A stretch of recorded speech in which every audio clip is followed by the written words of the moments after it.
in which the world is turned upside down. The pale light of the newly risen sun made a new shimmer on the nearby grass as Jared, Mallory, and Simon crouched along the early morning roads. They were tired, but the need to get home kept them going.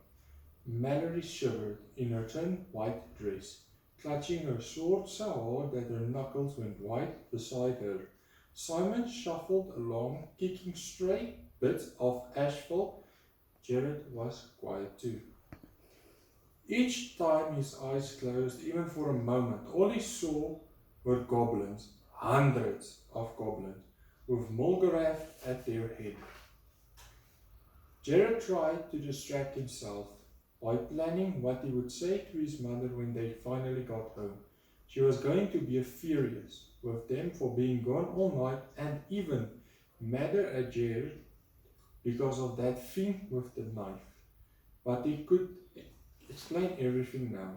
He imagined telling her about the shape-shifting orcs, the rescue of Mallory from the dwarves, and the way they had tricked the elves.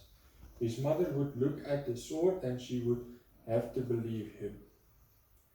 And then she would forgive Jared for everything. A sharp sound, like a tea kettle whistling at full volume, snapped him back to the present.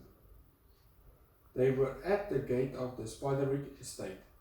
To Gerald's horror, trash, papers, feathers, and broken furniture littered the lawn. "What is all that?" Mallory asked.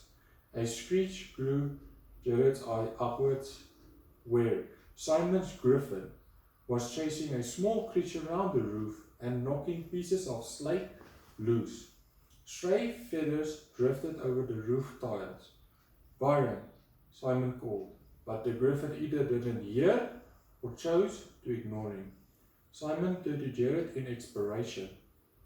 "He shouldn't be up there. His wings is still hurt." "What's he after?" Mallory asked, squinting. "A goblin, I think," said Jared slowly.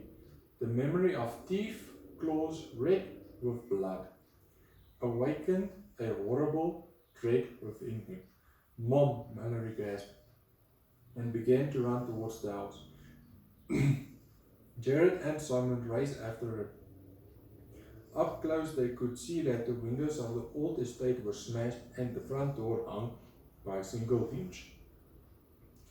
They darted inside through the mud room, stepping over scattered keys and torn coats in. In the